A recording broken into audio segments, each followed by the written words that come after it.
Good day, ladies and gentlemen. Welcome to our life orientation lesson. So today's lesson will be on substance abuse. While we are on that, I want you guys to think about this. I want you to think about these three questions. I want you to first ask yourself, what are the symptoms of an addiction? The second question that I want you guys to ask yourself is, when does the medicine prescribed by the doctor becomes dangerous? And the last question, being the third question that I want you guys to ask yourself, is how does the person addiction affect the society? We'll be answering these questions as we proceed or as we move on with our lesson. So let us now define substance abuse. Okay. So when we talk of substance abuse, we talk of the excessive use of psychoactive drugs such as alcohol. We all know alcohol, but maybe some of you do not know that it is a substance abuse because it is a legal substance or it is a legal drug. But if it is overused or if it is overconsumed, it becomes what abusive. So hence we call it a psychoactive drugs that is abusive. So then we move on to the second one, being the pain medication. The pain medication that you take from the doctors or maybe that you purchase from the pharmacy. So if you overdose that one, it can become an addiction.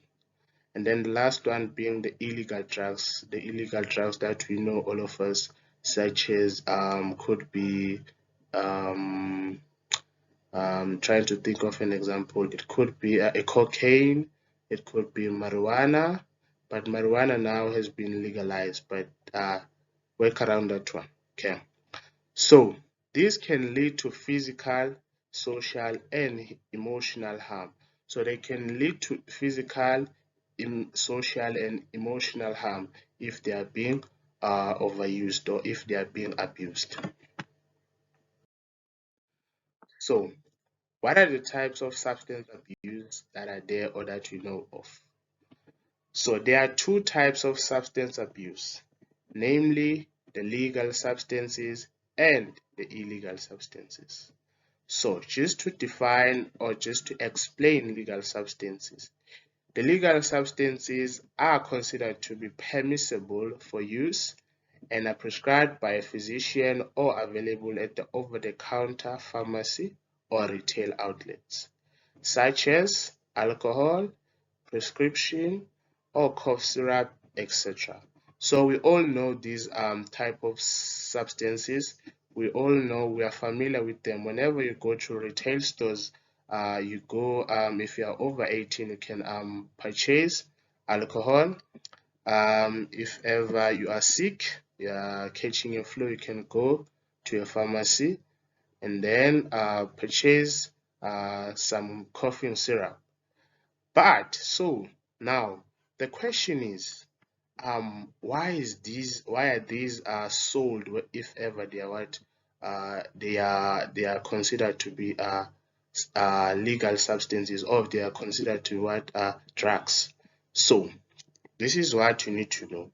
So if ever these substances are being abused, then that's when you consider them to be uh, they consider them to be dangerous to the society, or that's when you consider them to be dangerous to one's health. Hence, we call them um, the legal substances.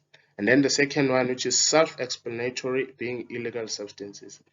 These, so just to define them, these are the what? These are the drugs not prescribed. I just want you to guys to underline that word, not prescribed by doctors and not sold over the counter pharmacy.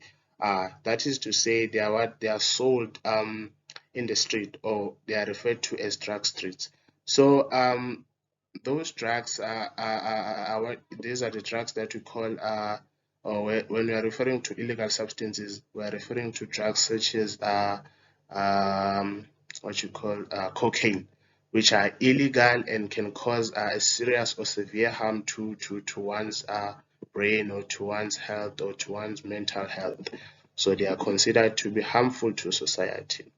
So the example of these are cocaine, heroin, etc. We all know that cocaine is illegal in the country, and if you are found you are found in possession of it, you will be arrested.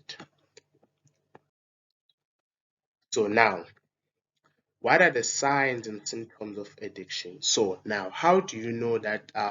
How do you identify if a person is addicted to these legal and illegal substances? This is very important, guys, because it draws your attention to our families. Because you need to pay attention to your close friends, to your close families. You might, if you can look at these symptoms, you will see if whether or not they are addicted or they are not addicted to these kind of substances. Okay, so these are the signs. There's quite a number of them, but these are the main signs and symptoms that I've highlighted for you guys that I believe are very important and are more practical. So the first one being red eyes, tiredness, and moodiness. The second one being little or no interest in education or work. Third one being changed behavior. So you will find someone who was good behaving. Once they start consuming this, or once they start over consuming these substances, they start to change their behavior, they start to change their attitude, they start to become disrespectful. So pay careful attention to this one, that should you find or should you identify this type of symptom, then you will know that that person is what is addicted. And the other one being sleeping much more or less. So meaning there is a change in your sleeping patterns now. If you have been sleeping more, now you are sleeping less. If you have been sleeping less, now you're sleeping more. So the other one being no interest in appearance or hygiene and health.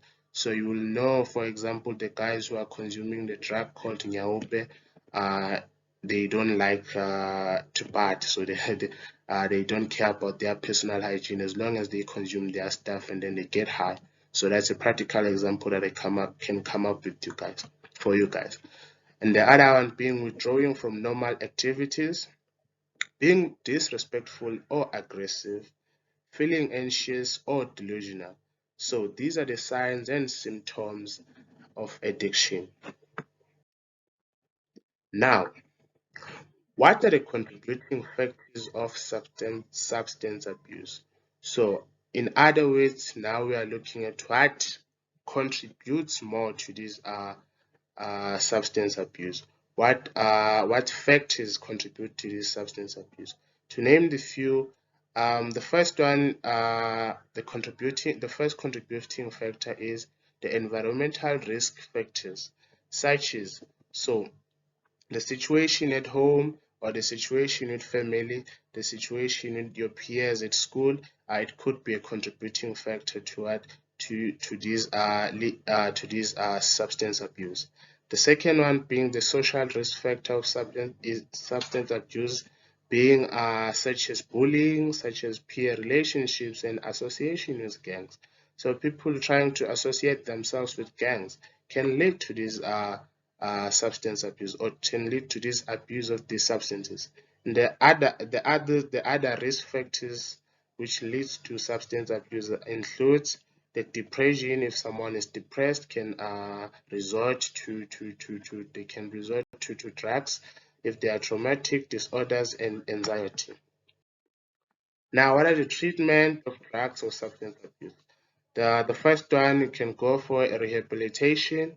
If there's and the second one being family support groups in the local community can help. The third one being support by community nurses and social workers. And the fourth one being prevention and education program in the community.